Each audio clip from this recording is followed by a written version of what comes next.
टुनटुनपुर नाम का जंगल था। वहाँ कालू कौआ और उसकी पत्नी टुनटुनी चिड़िया रहा करते थे, लेकिन ज्यादा कर्ज और सूखा पड़ने के कारण वो दोनों वो जंगल छोड़कर जा रहे थे। जंगल के सरपंच ने उनकी जमीन उनसे ले ली थी। सरपंच साहब, थोड़ी सी मोहलत और दे दीजिए। मैंने मजदूरी करना शुरू किया है, मैं आपके पैसे जल्दी लौटा दूंगा। अरे अब मैं और कुछ नहीं कर सकता। तुमने सारे जंगल के पक्षियों से कर्ज ले रखा है, अब तुम्हें ये जंगल छोड़कर जाना होगा। सरपंच तुमसे बहुत नाराज हैं। तब तक आप लोग हमारे इस वीडियो को लाइक और अगर आपने हमारे चैनल को सब्सक्राइब नहीं किया है तो जल्दी से सब्सक्राइब कर लें और कमेंट सेक्शन में जरूर बताएं कि आपको हमारी ये कहानी कैसी लगी। सरपंच ने कालू की जमीन और घर सब कुछ ले लिया और उन्हें जंगल से बेदखल कर दिया। एक छोटा सा घोंसला बचा था, उस सरपंच ने हमसे वो भी छीन लिया। मैं अब और करूं तो करूं क्या? कालू जी, मैं सुबह से उड़ रही हूँ, बड़ी धूप लग रही है, हमें कहीं रुक जाना चाहिए। बस थोड़ी सी दूर और एक जंगल दिखाई पड़ रहा है, हमें वहाँ जाना चाहिए। वहाँ जरूर कोई न कोई काम हमें मिल जाएगा। सुनिए जी, वहाँ एक पेड़ नजर आ रहा है, हमें वहाँ रुक जाना चाहिए। वहाँ रुककर बच्चा कुचा खाना खा लेते हैं। कालू कौआ और टुनटुनी उस जंगल से ठीक थोड़ी सी ही दूरी पर एक पेड़ की डाल पर आराम करने लगते हैं। थोड़ी सी सूखी रोटी है बस, अगर ये भी खत्म हो गई तो हम भूखे न रह जाएं। तुम चिंता न करो, हम थके हैं, हारे नहीं हैं, जरूर जीतेंगे। कालू और टुनटुनी चिड़िया ने अपने पास रखी सूखी रोटी खाई और वहाँ पर थोड़ा आराम करने लगे। तभी टुनटुनी चिड़िया की नजर एक चाय की दुकान पर पड़ी। अरे कालू जी, वो देखो, वहाँ पर एक सेठ नजर आ रहा है, शायद वहाँ कुछ काम मिल जाए। तुम चलकर बात करो, मैं अभी आता हूँ। टुनटुनी चिड़िया उस जगह जाती है और सेठ से कहती है, सेठ जी, यहाँ कोई काम मिलेगा? मैं आपसे वादा करती हूँ कि मैं काम बड़ी ही मेहनत और लगन से करके दिखाऊंगी और मैं तो चाय बहुत अच्छी बनाना जानती हूँ। लगता है कोई मजबूर चिड़िया आ गई। अगर ये मेरा साथ दे दे तो मैं पुराने मजदूर पक्षियों को भगा दूं और इसे ही रख लूं। हाँ हाँ, क्यों नहीं। तुम चाहो तो अभी इसी वक्त से काम करना शुरू कर दो। सेठ जी, आपसे बस एक सिफारिश और थी, आपकी बड़ी कृपया होगी अगर मालिक बस आप रहने खाने का बंदोबस्त करवा दो। अब से तुम उसकी चिंता मत करो, वो सब मैं देख लूंगा, तुम बस मेरा काम करके दे दो।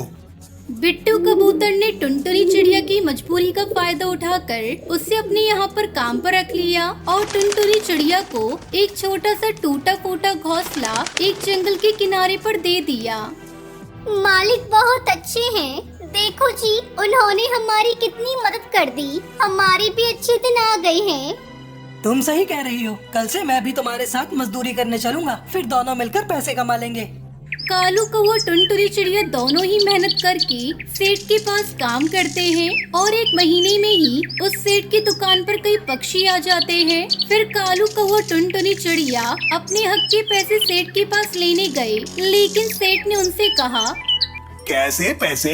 मैंने कहा था कि पैसे दूंगा, मैंने तो बस खाने और रहने की बात की थी। ये तो आप हमारे साथ गलत कर रहे हैं, हमें हमारे पैसे दे दे। मेहरबानी कीजिए सेठ जी और हमारे पैसे दे दीजिए। तुम मेरे पास चाहे जितना रो लो, मैं तुम्हारी कोई भी मदद नहीं कर सकता और उस घोंसले को भी खाली कर देना। मेरे पास दूसरे मजदूर पक्षी हैं, मैं उन्हें काम पर रख लूंगा। कालू कौआ टुनटुनी ने बहुत मिन्नतें की, लेकिन सेठ ने उन्हें उस घोंसले से भी निकाल दिया। घर और पैसे न होने की वजह से उन्हें फिर से रास्ते पर आना पड़ा। कुछ दूर घने जंगल में चलने के बाद टुनटुनी अपने पति से कहती है, हमारी किस्मत बहुत खराब है जी, हमने क्या पाप किया है जो भगवान हमें ये सजा दे रहे हैं। जरूर पिछले जन्म में हमने कोई पाप किया होगा, वरना भगवान हमारे साथ ऐसा थोड़ी करता। अब तो न खाने को खाना है, न रहने की कोई जगह है। दोनों बातें करते करते कुछ दूर जाकर उन्होंने देखा कि एक पेड़ के नीचे एक बड़ी सी चील के बच्चे को एक जंगली बिल्ला परेशान कर रहा है। अरे कालू जी, वो देखो, वहाँ पर कोई जंगली बिल्ला चील के बच्चों को परेशान कर रहा है। हमें उन्हें बचाना होगा। ओ बिल्ले, छोड़ दे इन बच्चों को, वरना हम दोनों तेरा वो हाल करेंगे जो तूने जिंदगी में कभी नहीं सोचा होगा। टुनटुनी चिड़िया और कालू उस बिल्ली को मारकर भगा देते हैं और चील के छोटे छोटे बच्चों को बचा लेते हैं। तब उनकी माँ वहाँ आ जाती है और कहती है, शुक्रिया, तुमने मेरे बच्चों की मदद की, ये मैं कभी नहीं भूलूंगी। अगर तुम न होते तो वो मेरे बच्चों को खा जाता। अगर तुम दोनों को कोई भी मदद की जरूरत हो तो मुझे बताना। अब क्या बताऊं बहन, हमारे पास ना रहने को कोई घोंसला है और ना ही कुछ खाने को। तुमने मेरे बच्चों की जान बचाई। ये लो, ये उपहार मेरी तरफ से। मैं एक जादुई चील हूँ। मैं तुम्हें एक जादुई घोंसला उपहार में देना चाहती हूँ। तुम दोनों वहाँ आराम से रहना। तुम्हें वहाँ कोई काम भी नहीं करना पड़ेगा। सब कुछ आराम से मिल जाएगा। उसके बाद चील ने एक बड़ी सी उड़ान ली और अपनी शक्तियों की मदद से उन्हें बड़ा सा घोंसले का घर बनाकर दे दिया और कहा, ये है एक बड़ा सा जादुई घोंसला। इस घर में तुम अपनी पत्नी के साथ आराम से रह सकते हो। धन्यवाद चील, जो आपने हमारी इतनी मदद कर दी। फिर दोनों पति पत्नी मिलकर खुशी खुशी उस जादुई घोंसले में रहने लगते हैं। जंगल में टुनटुनी चिड़िया अपने पति बंटी कबूतर के साथ रहती थी। बंटी कबूतर पक्षियों के घरों में पानी पहुंचाने का काम करता था। दोनों पति पत्नी निसंतान थे। एक दिन टुनटुनी चिड़िया अपने घोंसले के बाहर बैठी थी। अरे टुनटुनी, यहाँ बैठी क्या कर रही हो? देखो ना जी, ये बच्चे कितने प्यारे लग रहे हैं। यहाँ बैठकर इनकी प्यारी प्यारी हरकतों को देख रही थी। पता नहीं भगवान मुझसे क्यों रूठा है। शादी के कई साल बाद भी मैं माँ नहीं बन पाई। अरे तो चिंता क्यों करती है? देखना, एक न एक दिन तेरी भी सूनी गोद भर जाएगी। बस ऊपर वाले पर तू भरोसा रख। इतना कहकर बंटी कबूतर वहाँ से चला जाता है। इस तरह उनके दिन कट रहे थे। एक दिन बंटी कबूतर पानी लेकर एक पक्षी के घर जाता है। काकी, ओ हरी काकी, पानी लेकर आया हूँ। हरी काकी पानी लेकर अंदर रखने चली जाती है। अंकल, आप कहाँ रहते हो? आपका भी घर मेरे घर की तरह बड़ा है। अरे नहीं बिटिया, हम गरीब हैं। हमारा तो टूटा फूटा घोंसला है। तभी हरी काकी वहाँ आ जाती है। टूनी, कितनी बार तुमसे कहा है कि अनजान लोगों से बात नहीं करते। ये पक्षी इसी तरह बच्चों से मेल जोल बढ़ाकर उन्हें चुरा लेते हैं। ये आप कैसी बातें कर रही हैं काकी? मैं आपको बच्चा चोर दिखाई दे रहा हूँ? वो सब मैं नहीं जानती। तुम अब जाओ यहाँ से। हरी काकी की ऐसी बातें सुनकर बंटी कबूतर बहुत दुखी हो गया था। वो दुखी मन से घर लौटा। क्या हो गया जी? रोज तो आप हंसते हुए घर आते हैं। आज आप इतने दुखी क्यों दिखाई दे रहे हैं? किसी ने आपको कुछ कहा है क्या?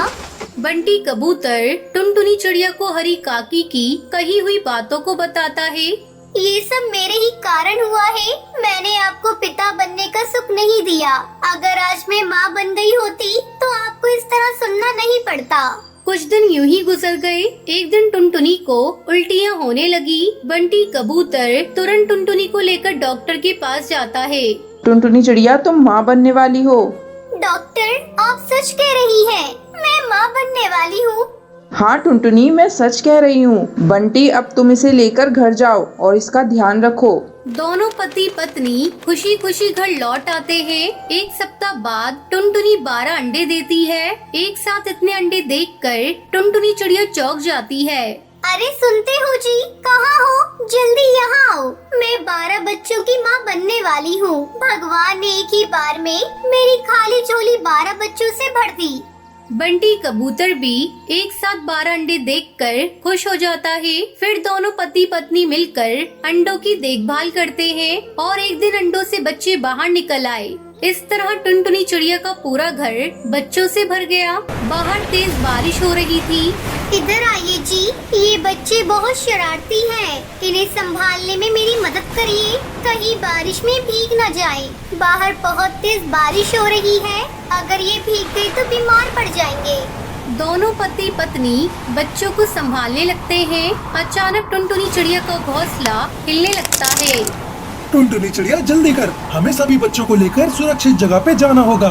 हाँ जी, आप ठीक कह रहे हैं। ये घोंसला कब टूट जाए पता नहीं।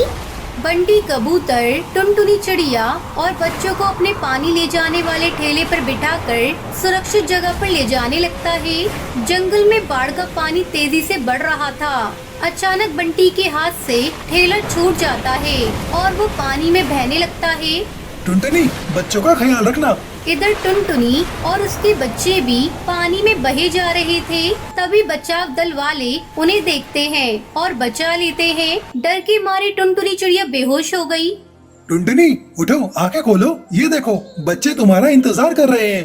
अपने पति की आवाज सुनकर टुनटुनी आंखें खोल देती है और सभी को सुरक्षित पाकर खुश हो जाती है। फिर सभी खुशी खुशी रहने लगते हैं। तो ये थी आज की कहानी। आज का सवाल ये है, टुनटुनी कितने अंडे देती है? अगर आपको पता है तो आप हमें कमेंट करके जरूर बताएं। वीडियो अच्छी लगी हो तो इस वीडियो को लाइक और शेयर करना ना भूलें।